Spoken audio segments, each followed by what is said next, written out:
Shalom, shalom, boa tarde. Hoje nós estamos no dia 11 de Sivan, 5.783.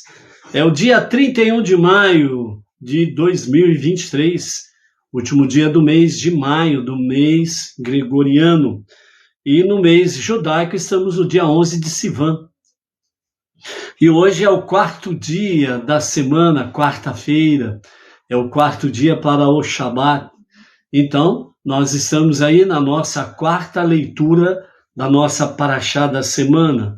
A nossa paraxá da semana é Nassô, que significa levanta, falando com referência ao levantar do tabernáculo, o Mishkan, o tabernáculo no deserto, para seguir viagem.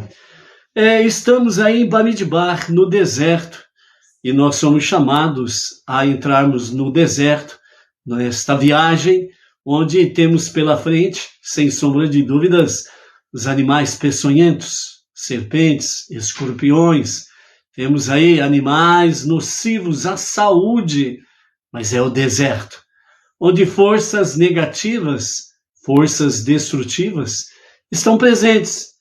Mas o nosso irmão mais velho, o povo judeu, adentrou no deserto, mas não adentrou sozinho, pois Deus presente estava diariamente com o nosso irmão mais velho, o povo judeu, e com isso seguiram em frente.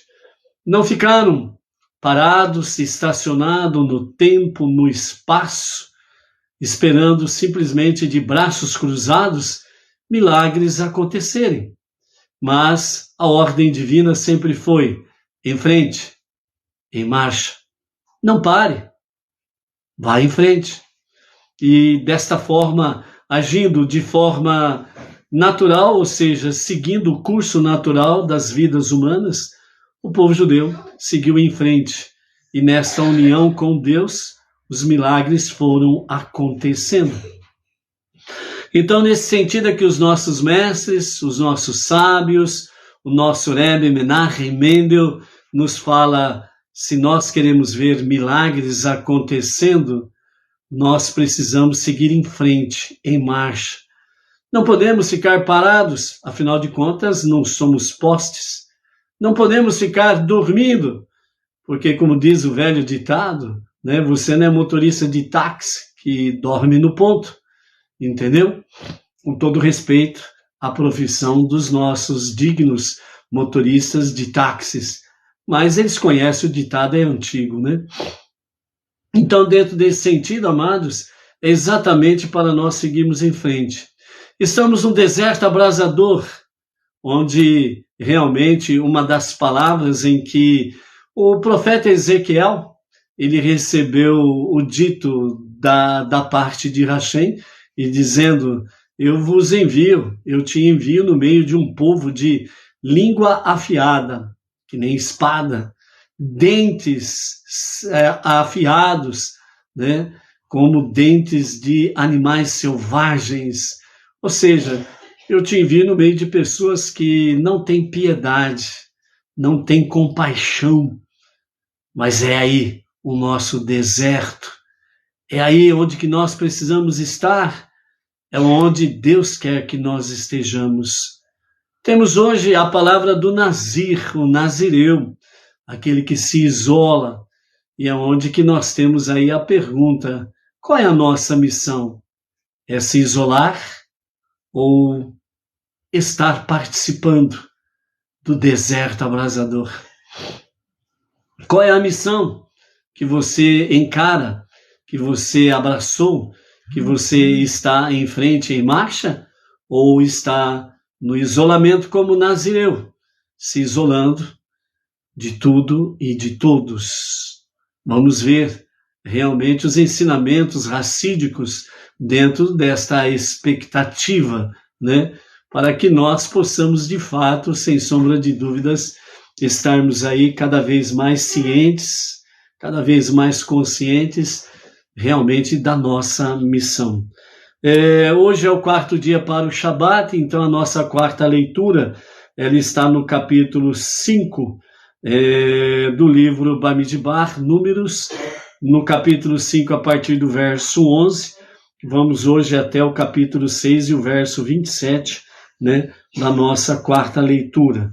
Sabendo que nós temos aí hoje, né, 2 pontos principais sobre a questão da sotá, né, a mulher infiel, e o nazireu, aquele que se colocou sobre si mesmo, né, o jugo de ser um nazireu, e se isolar de tudo e de todos, né?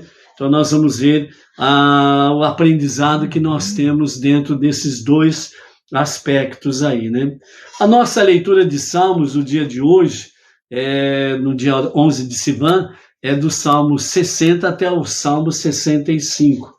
E o Salmo 60, né, realmente nos mostra aí a realidade de que Davi compôs este salmo ao final da sua bem-sucedida campanha contra os inimigos de Israel, que violavam impunemente as fronteiras ao norte. Expressa a confiança na garantia divina de que seu reino seria consolidado internamente e temido e respeitado externamente, ou seja, dentro e fora de Israel, né, o reinado de David seria realmente temido, respeitado, né? E por isso Mashiach, que vem da descendência de Yehudá, David, né, será literalmente respeitado internamente em Israel e externamente entre as nações. Quando o nosso justo Mashiach se revelar, então nós teremos aí diante de nós, né, a redenção final, e então nós estaremos aí realmente participando da redenção final, onde Mashiach estará curando os 4 reinos existentes. Por isso, né, amados, nós temos aí muito que aprender e não podemos aí, de fato, perdermos tempos, né, com brincadeiras sem pé e sem cabeça, por assim dizer, né? O momento é sério, o momento é crítico na história da humanidade, na história do nosso país, né? O momento é muito crítico. Você pode até dizer assim, estamos entre a vida e a morte, não restam dúvidas. Então é tempo mais do que nunca de fazermos a luz divina brilhar, né? Principalmente no nosso país, porque é o nosso habitat, por assim dizer, né? E então, para o Brasil e para as nações, nós precisamos fazer a luz divina ser realidade, ser presente, né? A tendência, e nós precisamos estar batalhando para isto, né? Fazer com que o Brasil seja a maior nação de Benei Noach, dos não-judeus que resolveram abraçar a fé monoteísta com fundamento judaico e orientação rabínica. Esse é o nosso desafio, né? A nossa liderança, o Rav Yaakov Gerenstad, né, que é o líder dos Benei Noach no Brasil, tem colocado diante dessa realidade, né, a nova plataforma Benei Noach Brasil, para realmente podermos, através da plataforma, também expandirmos, né, o monoteísmo com fundamento judaico e orientação rabínica. Que nós venhamos aí, né, praticar, né, a nossa missão, pôr em execução a nossa missão de podermos trazer mais presença divina. E o Salmo 60, né, nos traz essa resposta sobre vitória. Nós não temos tempo para ficar pensando em derrota. Nós não temos tempo para ficar pensando em frustração. Nós não temos tempo para ficar pensando, será que vai dar certo ou não? Será que vai ou não vai? Nós não temos tempo para isso. O nosso tempo é em frente, em marcha. Assim como Deus disse a Moshe diante do Mar Vermelho. É em frente. Mas o mar está bravio hoje. E daí? E quando que ele vai estar em paz e sossego conosco? Só nos dias de Mashiach. Até lá, é em frente e em marcha. Com mar bravio, deserto abrasador, ou com as suas baixíssimas temperaturas à noite, onde estão as forças, a concentração das forças negativas, destrutivas e perversas. É ali. mas é nesse deserto abrasador que a nossa missão suprema está realmente para ser executada, né? Se fosse fácil, amados, Deus não chamaria você. Ele teria chamado aí qualquer um de braço cruzado, que não quer nada com nada, o bicho preguiçoso. Ele chamou você porque você tem disposição de servir a causa de Hashem. Você está disposto a realmente a batalhar esta guerra. Por isso o Salmo 60 traz para nós a visão da vitória. E só em Deus nós temos isso. Vejam bem. Depois você, quem ainda não leu o Salmo 60 no dia de hoje, leia depois completamente, ok? Mas veja bem o verso 7 do Salmo 60. Para que sejam libertados os que tu amas. Salva-os com tua destra e concede-me, assim, uma resposta. Em seu santuário prometeu-me o Eterno que exultaste. Eu haveria de dividir porções de Shechem e medir o vale de Sucote. Gilad e Menashe seriam terras minhas. Efraim, minha principal fortificação, e Judá, o meu cetro, quer dizer, o reinado, certo? Moabe seria a bacia na qual lavaria minhas mãos, e sobre Edom pisaria meu calçado, e a Filisteia me aclamaria. Então está dizendo realmente sobre o quê? Todos os adversários inimigos de David realmente se renderiam ao seu reinado. Isso, quando aconteceu, isso já foi uma profecia dos dias de Mashiach, que vem da descendência de Mashiach. Aliás, Mashiach, o justo Mashiach, que vem da descendência de David. Ou seja, realmente tudo estará submisso ao reinado de Mashiach na redenção final. Por isso não haverá religiões. As nações continuarão existindo, mas o reinado ele será de Mashiach, e não desse ou daquele político que, aliás, tudo aquilo que é mau e corrupto vai cair por terra e vai realmente para o abismo, de onde não deveria ter saído essas forças malignas, entendeu? Então, haverá um só rei, é Mashiach.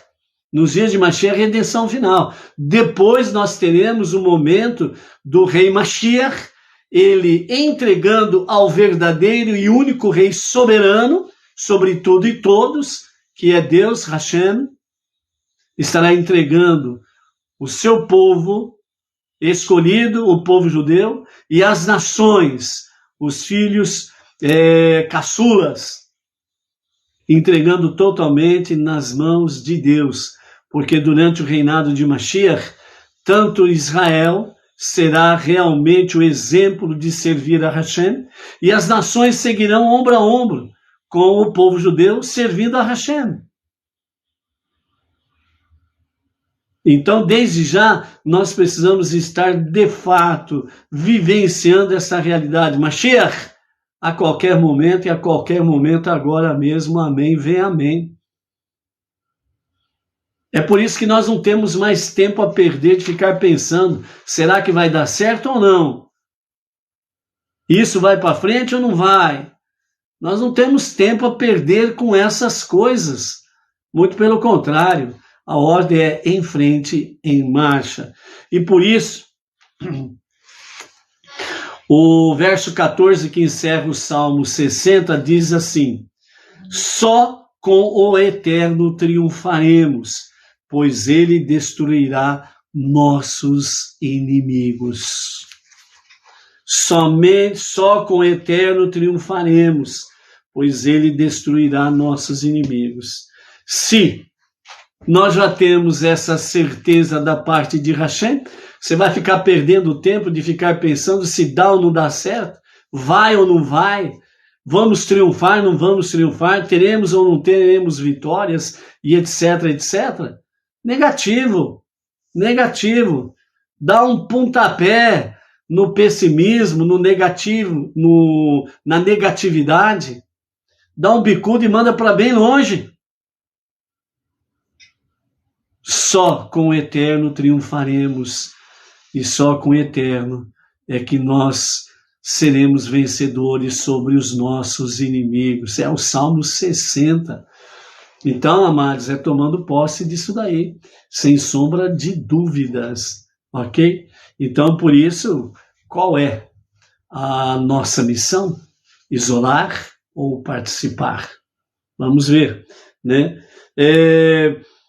A nossa aliá, que é a quarta aliá, está no capítulo 5 de Números, capítulo 5, a partir do verso 11 até o capítulo 6, verso 27, onde nós temos aí os dois tópicos fundamentais que nos fala sobre Sotá, né?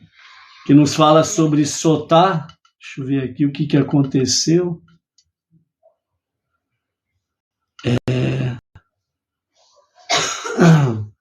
E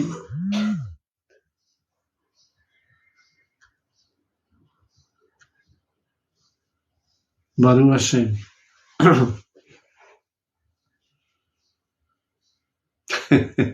Ei, Edilene, só com o Eterno triunfaremos, e só com o Eterno, literalmente falando, o Salmo 60. Ai, meu Deus do céu. Né?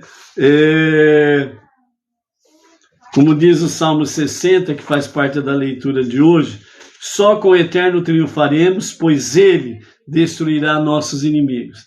Quem vai destruir os nossos inimigos é o Eterno.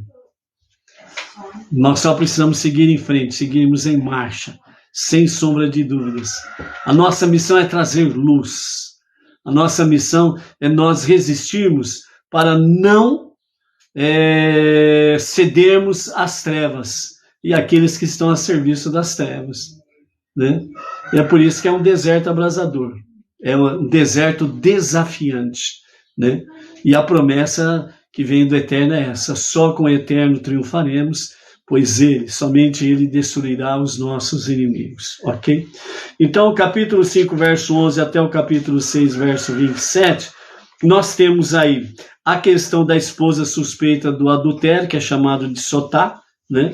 E temos aí a questão de o Nazireu, aquele que colocou sobre si o jugo do Nazirato, né? De se isolar e tudo mais. Vejam bem, aqui nós temos dentro da Torá, né, mais uma vez falando sobre a questão de que a Torá em si ela não está numa ordem cronológica, mas os seus registros são em ordens sequenciais no sentido de aprendizado, ensinamento e por aí afora vai, ok?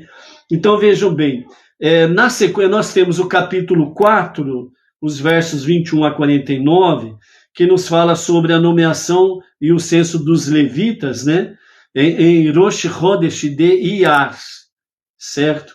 Na sequência, nós temos o capítulo 5, versos 1 a 4, que fala da santidade do acampamento, que aconteceu em Rosh Chodesh de Nissan. Depois nós temos o capítulo 5, versos 5 a 10, as leis adicionais da oferenda de culpa por desonestidade e presentes para os sacerdotes. Foi antes de Rosh Chodesh de Nissan. Depois temos o capítulo 5, verso 11 a 31, onde nós estamos hoje, que fala da lei da Sotá, a mulher infiel, que foi durante ou depois de Rosh Chodesh de Iyar. No capítulo 6, verso 1 a 21, nós temos a questão do Nazir, que também vamos ver hoje, que foi durante ou depois do Rosh Chodesh de Iyar. Depois temos o capítulo 6, verso 22 a 27, que nos fala sobre a bênção sacerdotal, que é durante ou depois também de Rosh Chodesh de Iyar. E depois temos o capítulo 7, que é a dedicação do altar, que foi do dia 1º até o 12º dia de Nissan, quando tivemos aí a questão dos líderes levando as suas oferendas diante de Hashem. Porém, na cronologia, a ordem é diferente, né? Mais para conhecimento dos amados aí. Então, na ordem cronológica, a primeira questão seria o capítulo 5, né? Dentro da cronologia a primeira sequência é capítulo 5, versos 5 a 10. A segunda sequência, capítulo 5, do verso 1 ao 4.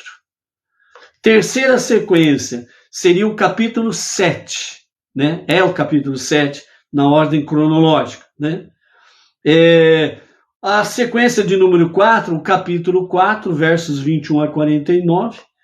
A sequência 5 é exatamente o capítulo 5, versos 11 a 31, a lei da Sotá. A sequência 6, o capítulo 6, o Nazireu. E a sequência 7, capítulo 6, versos 22 a 27, que é a bênção sacerdotal, que está nessa sequência aqui. Então, isso é mais um dado para mostrar assim que a Torá em si, ela não está numa ordem cronológica, mas é uma relação, um registro aí pela ordem dos fatos aí que coloca o registro, né? Mas a sequência é essa que nós acabamos de ver. É mais no sentido para conhecimento, ok? O capítulo 11, aliás, o capítulo 5, do verso 1 até o verso 31, nós temos aí a questão da esposa suspeita de adultério, né? Que é chamado de Sotá. Então, se a mulher de algum homem se desvia do caminho da modéstia, despertando a suspeita de seu marido que agiu traiçoeiramente contra ele, deixando o homem se deitar com ela e ter uma emissão seminal, mas o ato alegado não foi visto por seu marido. Então, ela estava isolada com o suspeito do adultério por um tempo suficiente necessário para cometer o adultério, e não havia testemunha. Então, leva-se na presença do sacerdote para decidir a questão em si. Boa tarde, Dona Elohim, Mary Raul, Senhor,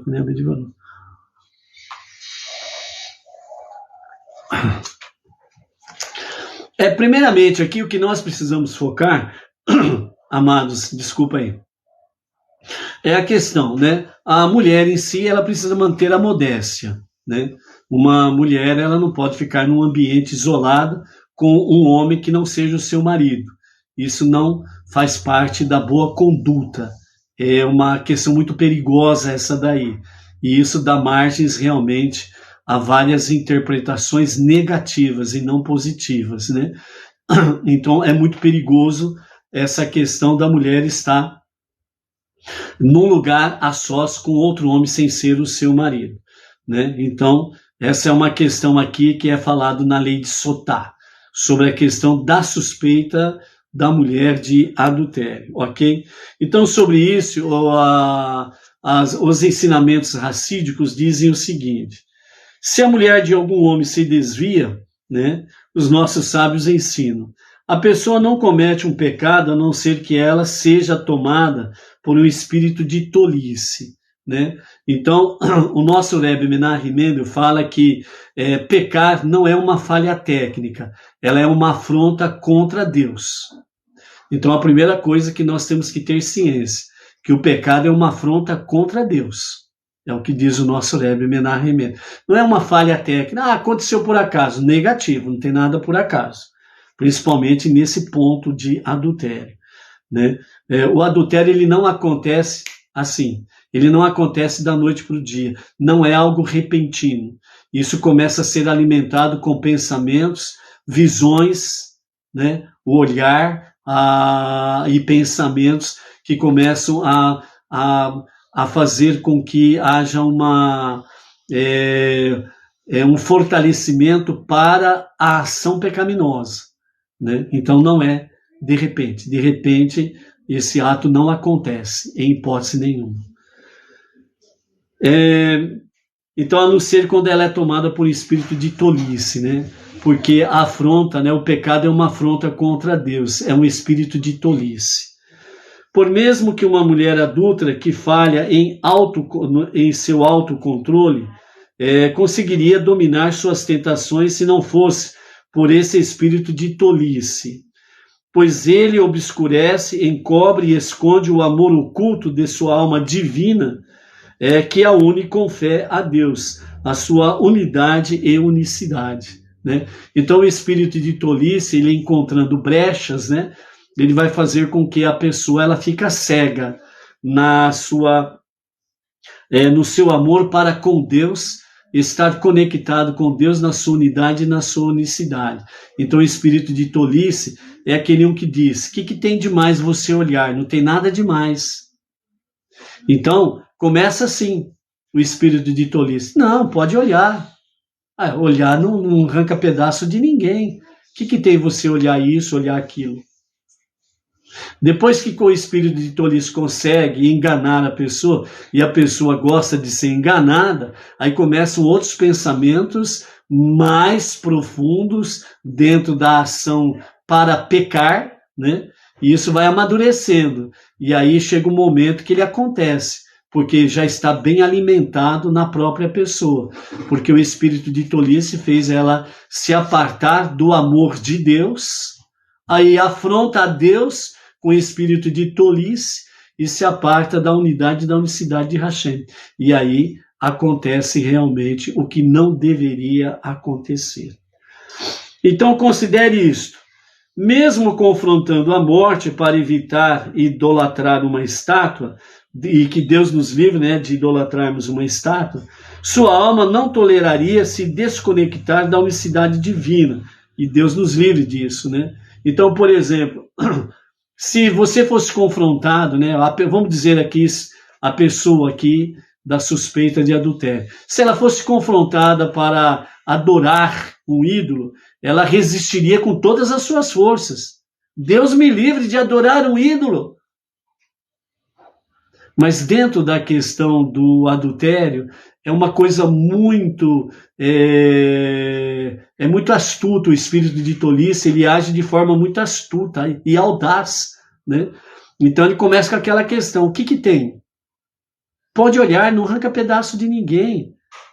O que tem de mais você olhar, você ficar vendo isto, este ou aquele, esta ou aquela, né, homem ou mulher, e ficar, né, olhando e desejando? O que tem de mais? Não tem nada de mais, fica tranquilo. Que isso? Você não vai perder, né, com a preocupação de todo mundo, né, salvação. Você vai perder a salvação, né? E os nossos sábios dizem que nós não estamos aqui para se salvar, né? Nós estamos aqui para cumprir uma missão, né? E a nossa missão é transformar este mundo na moradia de Deus. Isso nos faz conectados com o Hashem, com a sua palavra, a sua Torá, as 7 leis de Noah, as suas ramificações, e isso daí nos garante o passaporte, por assim dizer, para a redenção final com Mashiach, que nos dá a certeza do passaporte para o Olam Rabá, o mundo vindouro, a vida eterna. Pronto. Assim ela estaria disposta a dar a sua vida, mesmo para evitar o mero ato de se curvar diante da idolatria. Então, se fosse esse confronto, né, a pessoa resistiria de uma forma mais forte. E a questão do desejo do adultério, ela é mais astuta, ela é mais sutil. Mas só que a nossa determinação, ela precisa ser a mesma, para não cairmos realmente no engano do espírito de tolice, ok? Mais ainda, então ela disciplinaria sua má inclinação e tentação para o adultério, se ela começar a encarar isso de forma mais séria, ok? Então, ela também estaria disposta, né, realmente a sacrificar a sua vida para não cometer o adultério. O que significa sacrificar a sua vida para não cometer adultério? É você negar o seu eu, a sua má inclinação, os seus desejos negativos, que é o desejo da alma animal. Então é o desejo das paixões desenfreadas, né? É o desejo para fazer exatamente aquilo que é da má inclinação. Então isso chama-se egocentrismo, egolatria. Então por isso o adultério ele se compara à idolatria e nós precisamos encarar da mesma forma a questão do adultério, né? Com essa mesma determinação. Assim como eu não me dobro diante de ídolos, eu não me dobro diante do desejo de adultério. E nós não podemos esquecer que isso está diante de nossos olhos dia e noite. É onde que nós precisamos estar. Assim como estamos bem preparados para não nos dobrarmos, nos curvarmos diante de ídolos, nós temos que estar preparados para não nos curvarmos, não nos dobrarmos diante dos desejos, das paixões desenfreadas. Além do fato de que sua tolice faz com que ela se esqueça de Deus, a distinção que ela faz entre as proibições de adultério e idolatria também são um espírito de tolice. Pois, na verdade, mesmo quando a pessoa transgride um pecado menor, ela transgrediu a vontade divina. É um espírito de tolice. É uma afronta a Deus, separando-se completamente da unidade e da unicidade de Deus com toda a sua criação. Certo? E além disso daí, existe a questão de não ser enganado. Porque quando aqui os ensinamentos racídicos diz para nós assim, sobre a questão de que o espírito de tolice, a pessoa transgride um pecado menor, né? E dizendo esse espírito de tolice que tem de mais? Isso é muito pequenininho, isso não tem importância nenhuma.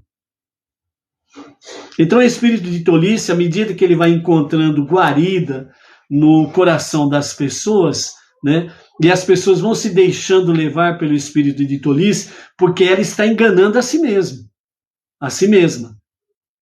E ela, ao enganar a si mesma, ela está gostando de ser enganada, mas ela sabe que está errado.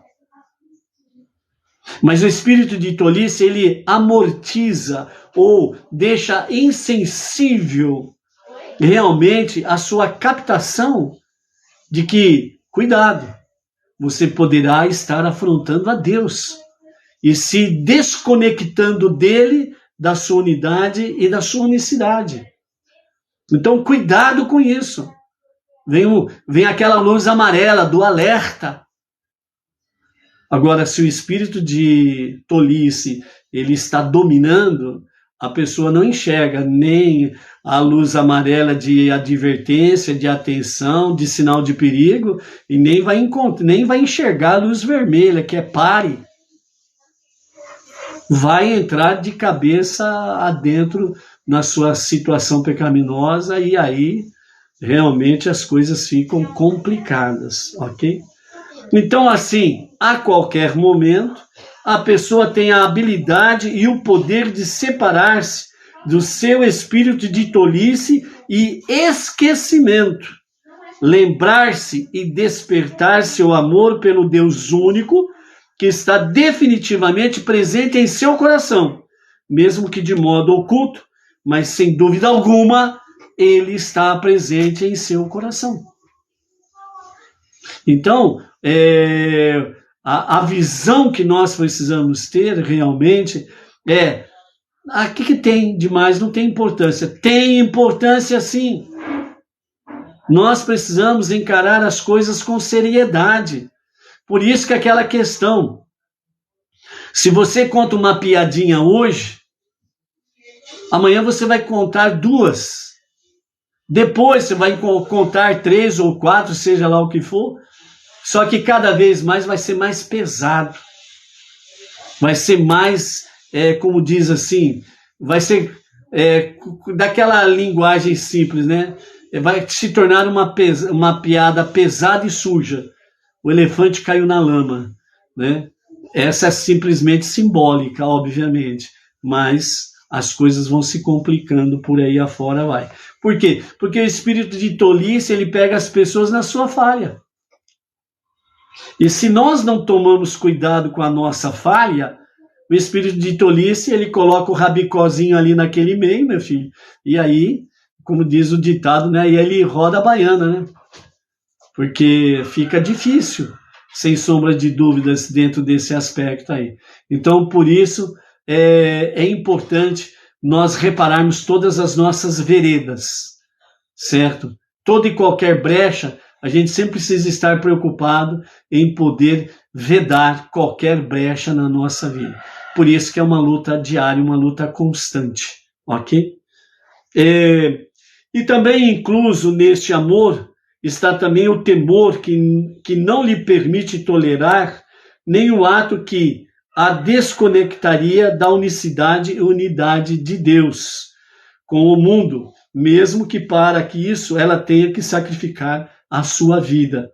De fato, ela fará assim, mesmo que seja ilógico, levada simplesmente pela natureza divina de sua alma, né? Ou seja, ela sacrificará a sua própria vida. Novamente, né? Repetindo, né? Sacrificar a própria vida aqui, ela está conectado, sem sombra de dúvidas, está conectado com o quê? Está conectado com o negar a si mesmo. O sacrifício da própria vida significa, em primeiro lugar, isso, sacrificar a sua própria vida. O que eu gostaria de fazer, eu não vou fazer. O que a vontade da minha alma animal quer fazer, eu não vou fazer. Então você está renunciando à sua vida. Você está sacrificando a sua vida. O seu desejo. E você estará sacrificando por algo melhor e maior. Por amor a Deus, a sua unidade e a sua unicidade. Então, por isso, não agir de acordo com seus desejos dos pecados desde os menores, cuja punição envolve menos sofrimento do que a morte, seja este ato para se afastar do mal ou fazer o bem. Ou seja, nós precisamos nos afastar do mal para fazer o bem. E isso depende exatamente do quê? Da nossa determinação, do nosso compromisso com Deus. Certo?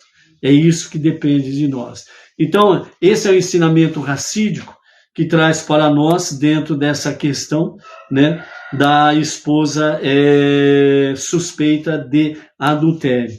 Então, todo o transcurso aqui, do capítulo 5, do verso 11 ao 31, vem falando dentro desses aspectos aqui. Os nossos mestres do Rabbad também traz para nós, né, sobre a questão da sotá, né, sobre a esposa infiel, e nos fala da seguinte forma, né, essa paraxá, ela trata de uma mulher que, como resultado do seu comportamento, deu margem para seu marido suspeitar que cometera adultério, mas não havia prova sobre sua verdadeira culpa ou inocência. Então é aquela questão da mulher, principalmente a mulher casada, ela está realmente de uma forma dentro da modéstia, né? Então, se ela precisa conversar com um homem, que ela se faça acompanhar pelo marido, ou então o homem pela sua esposa, mas nunca sozinhos, e principalmente em lugares isolados. Isso falta a modéstia, a boa conduta, a prática, né, da modéstia da mulher, ok? Então a Torá nos dá um processo milagroso capaz de provar que ela havia pecado e causava sua morte juntamente com a do homem que pecou com ela, ou então mostrava sem sombra de dúvidas que ela sempre foi fiel a seu marido, restaurando assim a confiança e o amor no casamento, né? Então a preocupação para nós que estamos envolvidos com questões espirituais e principalmente, né, com o povo, com as pessoas, né? Então a gente precisa tomar muito cuidado com isso, e principalmente, né, dentro do aspecto aí de liderança, né? A liderança ela precisa dar um exemplo, não restam dúvidas disso daí, né? Então, desde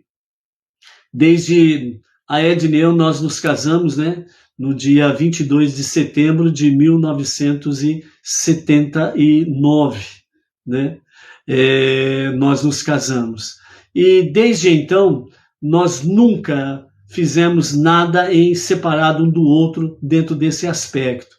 Então, como a gente sempre esteve, né, em liderança religiosa, por várias denominações, etc. e tal, então a gente sempre tomou cuidado, né? Eu nunca fiz visita, mesmo a uma família sozinho, a Edna sempre estava comigo. Nunca conversei com uma mulher sozinho, sem a Edna estar comigo, né? E mesmo através do Zap, da internet, etc. e tal, que a gente conversa, né, com as Batinoar, né, por exemplo, né, a Edna sempre está na minha companhia, ela sempre está presente, né, nunca a gente está sozinho conversando com uma mulher. Então é um cuidado que a gente sempre teve, graças a Deus por isso, né, e justamente para evitar qualquer tipo de comentário, né. Então, nós não podemos esquecer que nós precisamos evitar qualquer aparência de malícia, né? Então, é importante esse cuidado aí. Então, os nossos mestres do Rabad falam que essa questão da sotá, a Torá traz para nós, porque é o resultado de um comportamento que a mulher, ela faltou com a modéstia para conversar com o sexo oposto, sendo que estava sozinha, e ele também estava sozinho, não estava acompanhado da esposa ou algo semelhante, ok? Então, fugiu a modéstia e pairou dúvidas com referência a esta questão. O judaísmo, por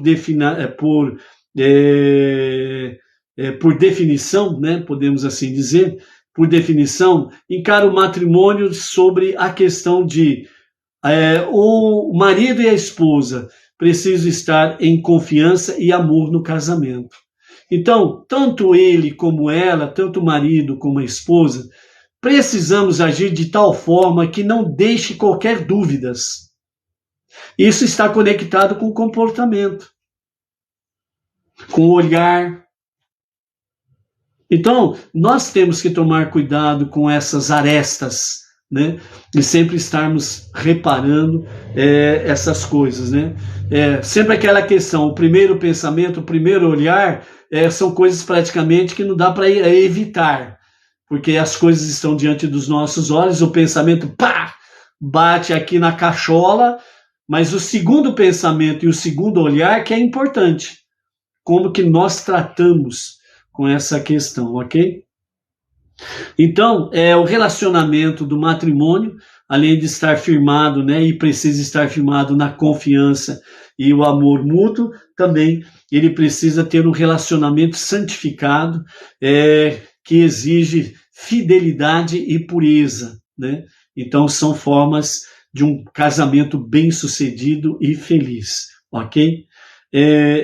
O único julgamento na Torá que dependia de uma intervenção sobrenatural era um milagre que ocorria enquanto o povo judeu se manteve no nível espiritual elevado e merecedor. Este processo foi abolido na época do Segundo Templo, quando o povo judeu tinha decaído em seu nível espiritual. Vejam bem, né, para você não esquecer de um detalhe importante. Essa questão de sotar sobre a questão da mulher infiel ou suspeita, né, de infidelidade é uma questão para o povo judeu.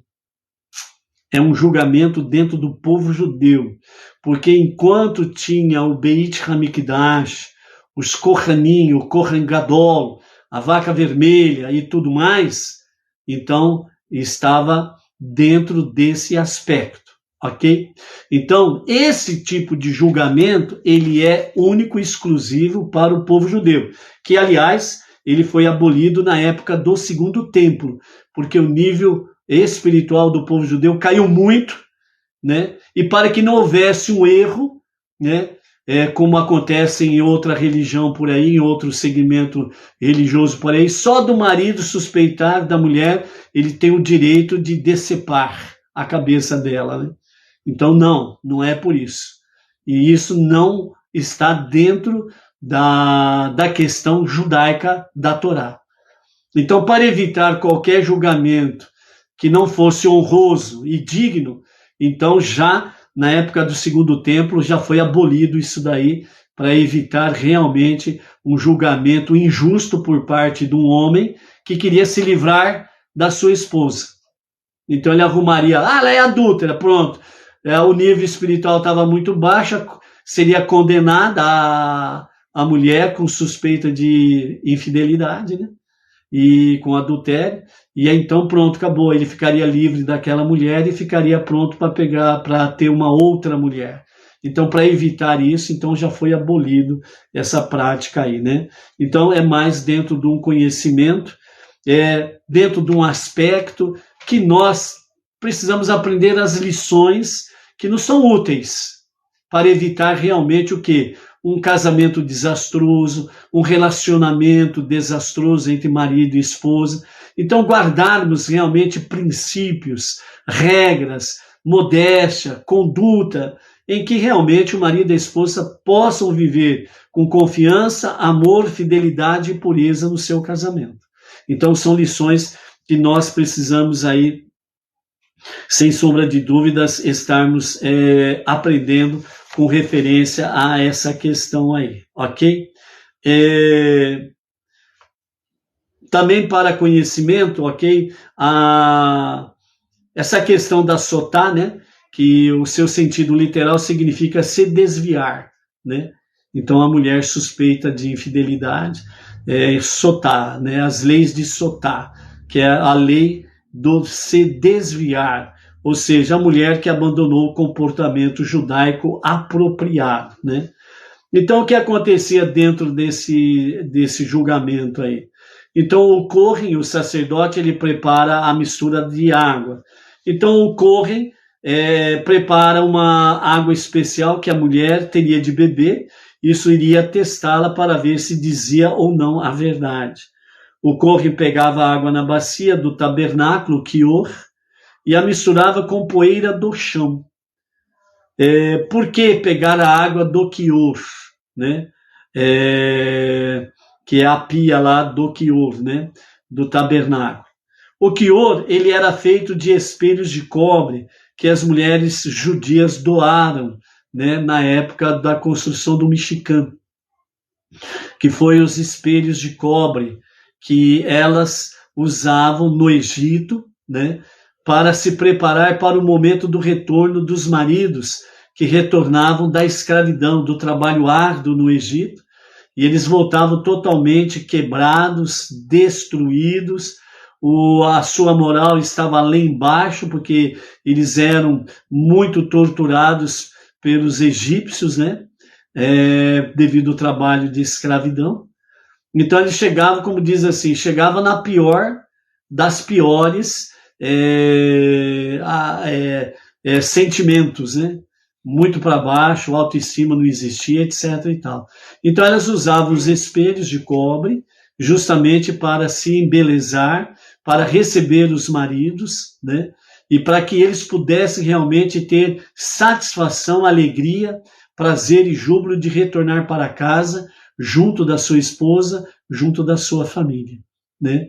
E assim, então, realmente elas estavam honrando com fidelidade, né, o seu lar, o seu marido, e elas estavam fazendo aquilo que era propício para crescer-vos e multiplicar-vos, né? Então, tanto elas como os maridos estavam cumprindo o seu papel, né, de fazer com que houvesse filhos, e isso multiplicaria o povo judeu, como o fez, e isso também multiplicou-se os servidores de Deus na sua obra de trazer luz e presença divina, ok? Então, essas mulheres do Egito, elas foram muito dignas, porque elas não se contaminaram com o adultério ou qualquer coisa semelhante, nem com a idolatria. Elas se preparavam para os seus maridos, para que os seus maridos pudessem ter dignidade e a sua autoestima fosse elevada.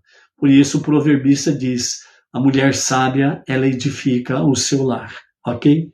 Então, o Kior era feito do espelho de cobres, né, que as mulheres judias doaram, e a água do Kior é dada a uma esposa infiel para lembrá-la que você não agiu como as mulheres judias no Egito, que foram fiéis aos seus maridos. E por que a mistura da água com a poeira? A poeira sugere a ela que você sabe qual é o fim de todos? Seu corpo retorna ao pó. Por isso, faça techuvá antes que seja tarde. Ou seja, era dada a oportunidade, caso ela de fato tinha cometido o pecado da infidelidade, então aquele momento era o momento dela fazer techuvá, confessar o pecado, se de fato ela tinha feito, né, e retornar a Deus para um verdadeiro e sincero arrependimento. Então o Corre anunciava: escreverei somente num rolo os versículos descrevendo a Sotá. Esses versículos contêm o ilustre nome de Deus. Apagarei as palavras na água, você então beberá a água. Se você é culpada, a água fará seu corpo inchar, seus membros ficarão fracos e você morrerá. Por isso, admita agora, não precisarei então apagar o sagrado nome de Deus na água, né? Então, ambos, marido e mulher, devem perceber a grande lição que Deus nos ensinou nesse episódio. Ele permitiu que seu nome, o Eterno, fosse apagado para restaurar a harmonia de um lar. Quando há uma discussão entre um casal, cada um deve estar pronto para sacrificar sua dignidade e honra pessoal em prol da paz, né?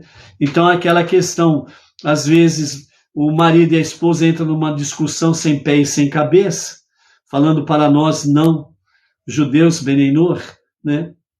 Então, o casal muitas vezes entra numa discussão sem pé, sem cabeça, e cada um quer ter razão.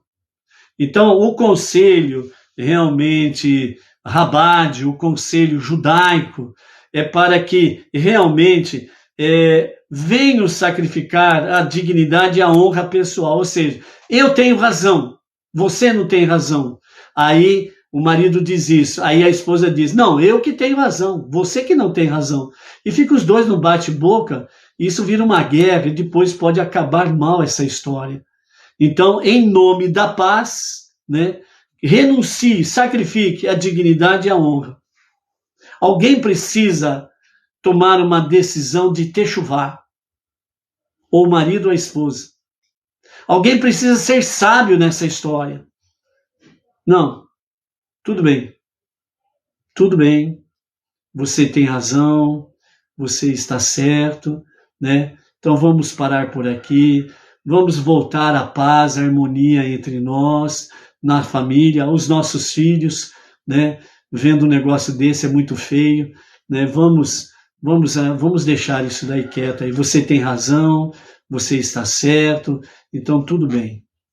Então alguém precisa sacrificar isto, entendeu? É isso que o Conselho Rabade traz para nós, os nossos mestres, em prol da paz.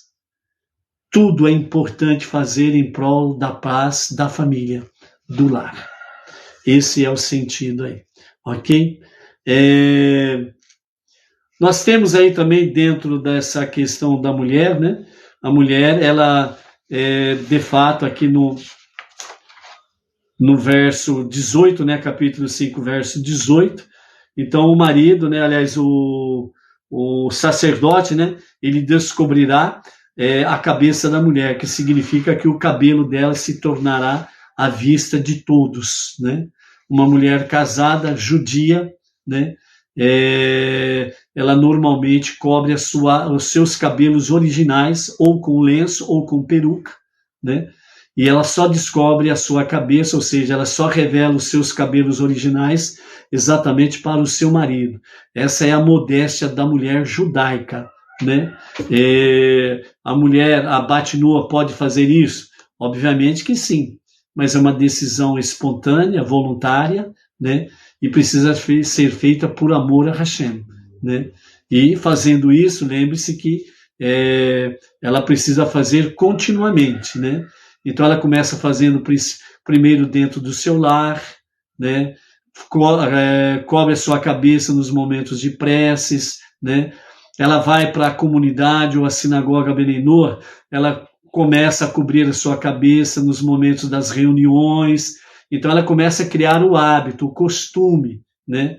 Aí depois tem já a Bat-Noa, que já assumiu esse papel, e ela, fora de casa, ela permanece com a sua cabeça coberta, né? Então, mas aí é uma decisão individual, né? Tem que ser muito bem refletida, porque é uma decisão para sempre. Não é uma questão hoje eu faço, amanhã não. Não é uma brincadeira, é uma coisa séria. Então, quer tomar uma atitude dessa? Então, comece dentro de casa, nos momentos das preces.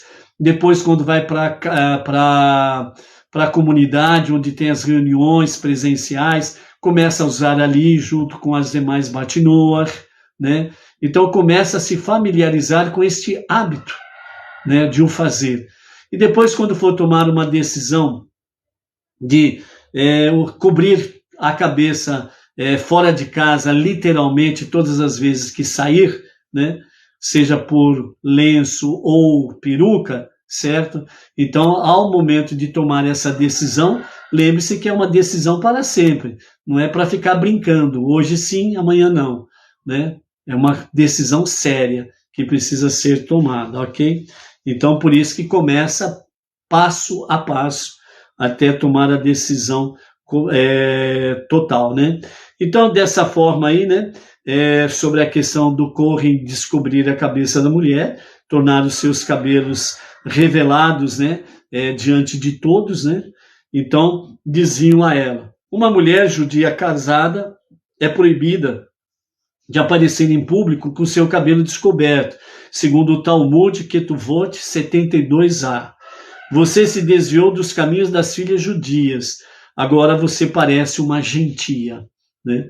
Então é isso que diz o Talmud Ketuvot 72a. Qual o significado das palavras? Sua esposa será como uma vinha frutífera nos aposentos interiores do lar, e os seus filhos como mudas de oliveira ao redor da sua mesa, que é o Salmo 128, verso 3, que é o Salmo da família, né? E por que quer dizer isto, né? Então os nossos mestres do Rabad falam, né? Esse versículo promete fertilidade e filhos à esposa, que conduz com modéstia e recato, né? Reservando sua beleza exclusivamente para o seu marido. A mulher que tem um cuidado especial cobrindo seus cabelos completamente, merecerá filhos que brilharão como galhos de oliveira, né? Azeitonas podem ser saboreadas frescas e secas, são comercializadas como iguarias, e o azeite produzido delas é de cor mais clara que qualquer outro óleo. Assim também, esses filhos se destacarão nos estudos da Torá, e ainda outros serão comerciantes honestos, seguindo os ensinamentos divinos em seus negócios. As folhas de oliveira não caem no verão e nem no inverno, simbolizando que os seus descendentes perdurarão para sempre, né? Mais ainda, ela faz com que a sua família seja abençoada materialmente, ela e seu marido viverão para ver seus filhos e netos, como continua o versículo do Salmo 128, agora no verso 6, que diz, merecerás ver os filhos dos teus filhos, vida longa, né? Então, dentro da realidade, a mulher judia é isso daqui. É essa realidade aqui, certo? Então, a Batinoar, já falado, já explicado, pode o fazer desde que realmente o faça para tomar uma atitude, né, dia a dia, passo a passo, até ter realmente a convicção e fazer de forma definitiva a partir do momento que assim o decidir, ok? O capítulo 6 traz para nós a questão do Nazir, o Nazireu, né?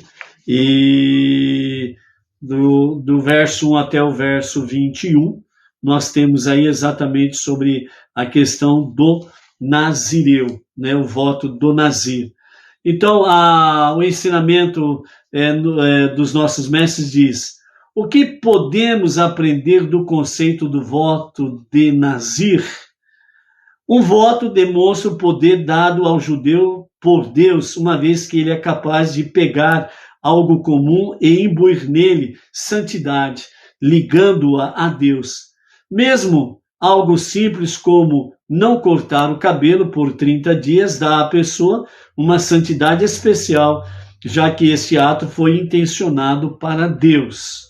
Isso nos ensina que a pessoa não precisa se preocupar que não terá os meios financeiros ou a habilidade de estudar a Torá e cumprir mitzvot, pois vemos o imenso poder espiritual que o judeu tem de santificar até mesmo um objeto comum tão facilmente, simplesmente como a fala, né?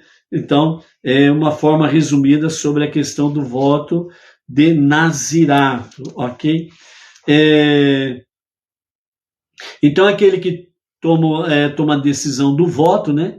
Nenhum instrumento de corte tocará o cabelo sobre sua cabeça, até que ele complete o seu termo como um nazir a Deus. Seu cabelo será sagrado e ele permitirá que o cabelo cresça sobre sua cabeça selvagemmente, ou seja, do jeito que ele for crescendo, vai crescendo. Não tem shampoo, não tem condicionador, não tem tratamento de beleza de cabelo, não. É lavar apenas a cabeça com água e sabão e pronto, acabou. E deixa o cabelo crescer aí, né? E durante os dias de seu voto de Nazirato a Deus, ele não pode ter qualquer contato com o morto, mesmo que seja seu pai, sua mãe, mesmo que seja parentes de primeiro grau. Ele não poderá tocar no morto, né? Ele não pode impurificar-se ritualmente, né? Uma vez que a coroa de seu Deus está sobre sua cabeça, porque o voto de Nazirato é santificar o cabelo a Deus, ok? Então, enquanto ele for Nazir, ele não poderá ficar ritualmente impuro, pois seu corpo é sagrado para Deus, né? Esta é a lei do que o Nazir deve fazer no dia quando o termo de seu voto Nazir tiver completado, a partir do versículo 13, no capítulo 6, né?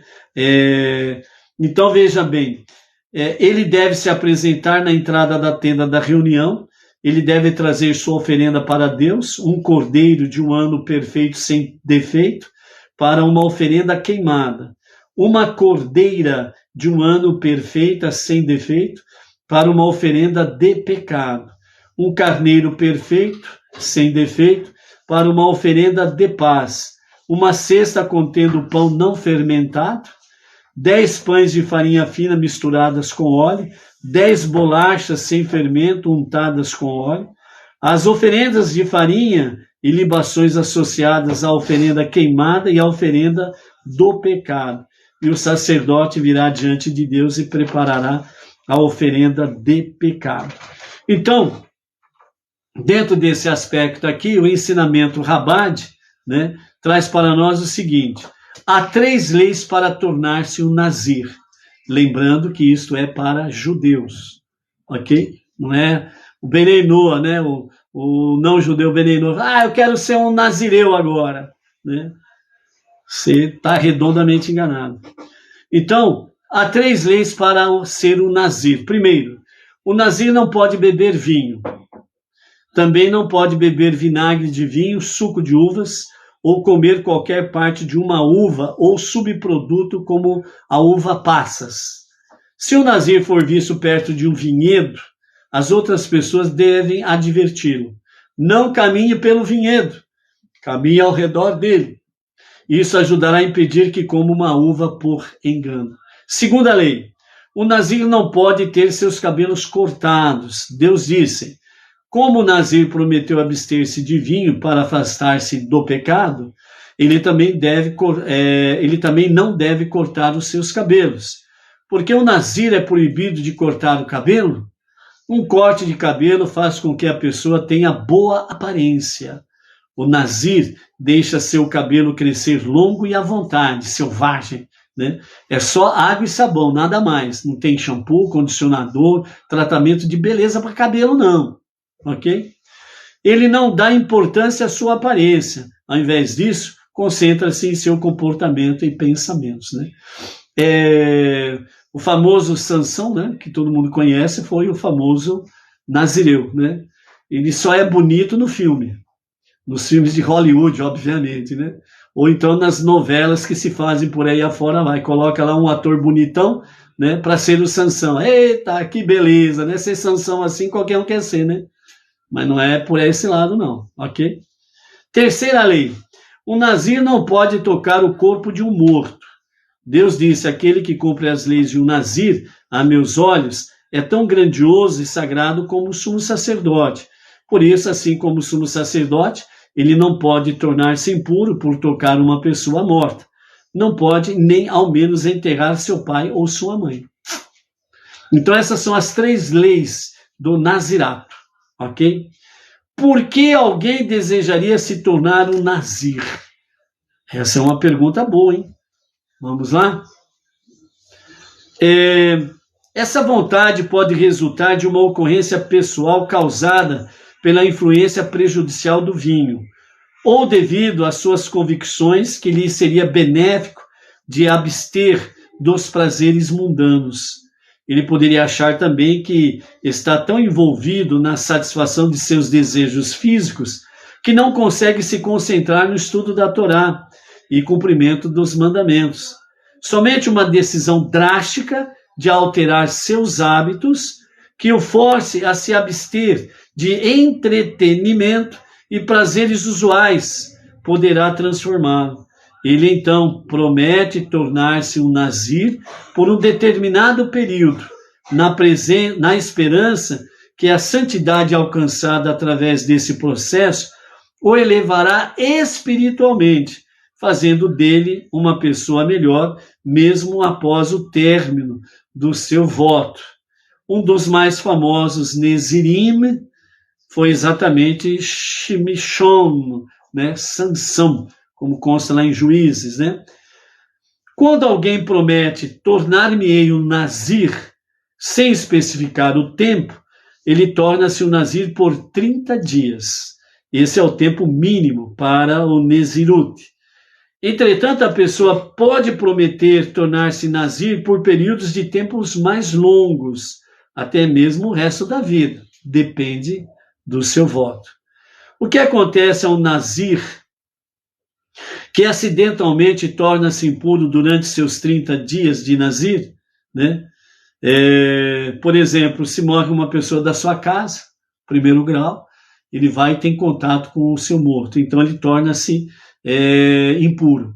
Ele precisa esperar 7 dias para tornar-se puro novamente, e aí então no 8º dia ele oferece sacrifícios, e ele começa então o período de 30 dias de Nezirut. Novamente, os dias que ele viveu como Nezirut não são levados em conta, eles tornam-se sem valor. Finalmente, quando o Nezirut de uma pessoa termina, ele oferecia sacrifícios especiais, como nós temos aí no capítulo 6, versos 13 a 21, né? Então, essa é as oferendas que ele vai ter que levar lá. Então, o Talmud nos diz que os grandes tzadikim, ou os grandes justos, no templo sagrado, tornaram-se Nezirim apenas para ter a oportunidade de oferecer uma oferenda pelo pecado. Como jamais pecaram por engano, nunca tiveram a chance de trazer uma oferenda de hatat, que é a oferenda de pecado. Por isso, para dar a Deus esse tipo de sacrifício, prometeram tornar-se Nezirim, né? Então, os grandes tzadikim, né, os grandes justos, né, segundo os nossos mestres, eles não pecaram, eles não cometeram pecados, porque eles estavam integralmente integrados no estudo da Torá, dos mandamentos, para poder ensinar, certo? Então, como eles não tinham oportunidade de oferecer um sacrifício para o pecado, então eles tornavam-se nazireus. Para chegar no fim dos 30 dias, eles faziam uma oferta de hatat, que era uma oferenda de pecado, para que eles pudessem ter a oportunidade de fazer uma oferenda de pecado. Ao fim de sua Nezirut, o nazir também tinha que raspar todo o cabelo da cabeça e jogá-lo no fogo de um dos sacrifícios que ele tinha que levar Vamos falar já já. De novo, né? Repetir. Havia no templo sagrado uma sala especial chamada Lishkat HaNezirim, que significa a sala para os Nezirim, para os nazireus. Era ali que os Nezirim raspavam seus cabelos. Raspar todo o cabelo de uma pessoa é bem desagradável. O significado deste ato era lembrar ao Nazir que não deveria dar ouvidos ao instinto mau, mesmo após o Nezirut ter terminado, né? Então, vejam bem que quem fazia o voto de Nazir, do Nazireu, era aquele que estava envolvidos, né, com o seu Yetzer Hará, a sua má inclinação. E ele estava tão envolvido com a sua má inclinação que ele falou: a melhor coisa de eu me curar disso é mudar radicalmente meu hábito. Então, vou me isolar. Então, o Nazireu ele se isolava de uma forma tal que era só ele e Deus. Ou então aquele que estava envolvido com tantos pensamentos de Yetzer Hará para se inclinar ao mal, para fazer o mal, né? Aquilo que era pecaminoso aos olhos de Deus, e ele não tinha concentração para estudar a Torá, estudar os mandamentos, estar ali envolvidos com o estudo da Torá. Ele não conseguia se concentrar, os seus pensamentos o traíam. Então, ele via então a única necessidade, tomar uma atitude radical. E era onde então ele fazia o voto de Nazireu, ele tinha o seu isolamento, né, de tudo e de todos, e assim então ele ia buscar uma santidade maior para poder fortalecer a sua alma divina, o seu Yetzer Tov, a boa inclinação, para poder vencer a má inclinação, né, o Yetzer Hará. E no final, ele tinha que trazer o seu sacrifício, justamente para poder lembrar que ele não pode dar lugar ao Yetzer Hará, a má inclinação, né? Então, esse é o sentido. Então, vejam bem que quando ele terminava o seu voto, ele precisava levar uma oferenda pelo pecado. Várias oferendas, ok? Então, nós temos aí no capítulo 6, né, os versos 13 a 15, que nos fala: essa é a lei do que o Nazir deve fazer no dia quando terminar o seu voto. Ele deve apresentar na entrada do templo, da tenda da reunião, ele deve trazer sua oferenda para Deus, que são um cordeiro de um ano perfeito, sem defeito, para a oferenda queimada, uma cordeira de um ano perfeita, sem defeito, para a oferenda de pecado. A oferenda de pecado era uma cordeira, portanto, era um sacrifício feminino, não era um cordeiro. Captou a mensagem? Sacrifício para o pecado não é cordeiro. Aqui foi, inclusive, uma cordeira, portanto, feminina, para a oferenda de pecado. Um carneiro perfeito para a oferenda de paz, um cordeiro para a oferenda queimada, né? Que é 10 pães de farinha fina, misturada com óleo, 10 bolachas sem fermento, untadas com óleo, ok? Então vejam bem, aí a oferenda de pecado era uma cordeira, só para lembrar que não existe cordeiro para sacrifício de pecado. Agora, o que a Hassidut tem para nós? Qual é o conselho dos nossos mestres do Hassidismo sobre a questão do Nazir? É isso que nós precisamos focar agora, e que nós vamos focar agora, depois deste delicioso cafezinho da Edna, né? Ela vem com esses negócios aqui, né? E ela já pensou, Baruch atah Adonai Eloheinu melech haolam sherakoni abid varo. No sentido figurado ou análogo, né? Lechaim, lechaim, né? Saúde, saúde, com o café da Edna aqui. Então, o que os nossos mestres do Hassidismo traz no ensinamento do Nazir? Nazir ele precisa trazer uma oferenda de pecado. Se ele se isolou completamente para não pecar, por que ele tem que trazer uma oferenda de pecado? Uma boa pergunta.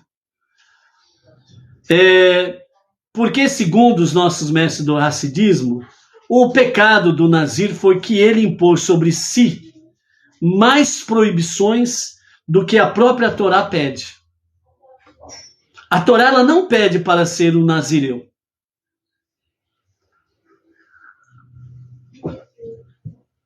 É uma decisão pessoal do judeu. Então, ele traz uma oferenda de pecado porque ele impôs sobre si mais proibições do que a própria Torá já tinha dado. Outra questão. Qual é o propósito de Deus? Segundo o hassidismo diz, o propósito do homem neste mundo é fazer a santidade de Deus descer para este mundo, para transformar este mundo em um lugar sagrado. Por isso, transformar este mundo para ser a moradia de Deus é a nossa tarefa suprema. E o nazireu, ele se abstém de fazer isto e se isola. Ele não cumpre a sua missão suprema, porque ele está envolvido com o seu Yetzer Hará, a sua má inclinação, certo? O judeu precisa utilizar das coisas materiais deste mundo em prol da santidade, e se ele se isolar, não será possível cumprir a sua missão. Ao mesmo tempo em que o nazireu, ele torna-se sagrado para Deus, porque ele se isola, ele deixa de tomar vinho, os seus cabelos crescem de modo selvagem, né? E ele se separa e se santifica. Ele se torna sagrado para Deus. Mas, ao mesmo tempo, ele não está cumprindo a sua missão fundamental, suprema, que é trazer santidade para este mundo. Ele impõe sobre si mais proibições do que a própria Torá já dá, e ele se isola da sua missão primordial, essencial, fundamental, suprema, que é trazer a santidade para este mundo. Então, dessa forma, né, em prol da santidade, para a santidade deste mundo, se o nazir se isola, ele não tem possibilidade de cumprir a sua missão. Então ele falha na sua missão. Mais uma questão porque do sacrifício, a oferenda de pecado, ok? Se o mundo puxa para baixo, então ele se isola até poder novamente ter um domínio sobre si, sobre a má inclinação. Então ele deve voltar ao mundo para o transformar. Então, por isso, ele cumprir um determinado prazo do voto de nazireu, mas retornar ao convívio do mundo secular, para transformar esse mundo secular em um lugar de santidade, para ser a moradia de Deus, então ele cumpre a missão. Então aí, como diz o ditado, tudo é bom e maravilhoso. Então a pergunta que fica, o judeu hoje pode ser um nazir? O Benei Noah pode ser um nazir? A resposta é curta e grossa, não. Não. Não tem nem conversa mole, entendeu? Não tem nem mais, porém, porquê, no entanto, patati, patatá, etc. A resposta é simples. O judeu e o Benei Noah pode ser um nazireu hoje? Não. Ponto final. Para finalizarmos, o nosso Rebbe Menachem Mendel, ele traz para nós sobre a questão da sotá. Cometer uma transgressão, uma infidelidade é um ato terrível, porque o povo judeu está casado com Deus, por assim dizer. Se as pessoas que cometem adultério não estivessem casadas, o seu comportamento não seria julgado de forma tão dura. É haver traído uma relação resultante de um pacto o que as faz merecedoras de punição. O mesmo vale para o povo judeu. Um pecado não é uma mera falha técnica, é uma afronta pessoal ao nosso amado esposo divino. Como judeu, a nossa conexão com Deus é tão forte que nos é inerentemente impossível transgredir a sua vontade. A única forma possível de chegarmos a cometer uma transgressão é quando enganamos a nós mesmos e nos convencemos de que tal ação não colocará em perigo a nossa conexão com Deus. Recorda-nos que Deus é nosso esposo, por assim dizer, nos ajuda a deixar de cometer transgressões. Quando nós encaramos Deus com muito mais responsabilidade, com muito mais temor e, acima de tudo, com o verdadeiro amor, então isso nos ajuda a não cometermos transgressões contra Deus. Por isso, quem em juízo perfeito está, ele jamais vai afrontar a Deus. E o adultério é uma grande afronta a Deus e ao próximo ao mesmo tempo. Por isso que nas leis de Sotá, que nós vimos aí, né, se a mulher for culpada do adultério, quando ela toma aquela água, o ventre dela incha até o ponto de explodir, as suas pernas também perdem toda e qualquer vitalidade, tornam-se flácidas, não consegue sustentar-se sobre si mesmo, né? E ela vai morrer desta forma. Mas o homem com quem ela praticou o adultério não está ali sendo julgado, mas aonde que ele estiver, em qualquer lugar da face da terra, por assim dizer, ele sofrerá a mesma pena da mulher. E aonde ele estiver, ele vai morrer do mesmo jeito do que a mulher. Mesmo ele não sendo levado em juízo. Mesmo não sendo mencionado o nome dele. Mas o juízo sobre ela é sobre ele também. Porque os dois cometeram um pecado tão atroz como este, o adultério. É muito sério isso daí. Por isso, amados, a nossa jornada monoteísta com fundamento judaico, ela é maravilhosa. Mas ela requer de cada um de nós compromisso, responsabilidade, seriedade, fidelidade, ternura, amor, pureza, dignidade no nosso dia a dia. Por isso, qual é a nossa missão? Isolar-se ou participar? Então, por isso que nós possamos participar realmente com toda a vitalidade, com amor e fidelidade ao nosso Deus, na nossa jornada monoteísta, com fundamento judaico e orientação rabínica, para que venhamos trazer mais e mais a santidade, a presença divina, transformando este mundo para ser a moradia de Deus. Que Mashiach se revele a qualquer momento, e a qualquer momento mesmo agora. Amém. Amém. Shalom, shalom, amados. Até amanhã, com a graça de Hashem.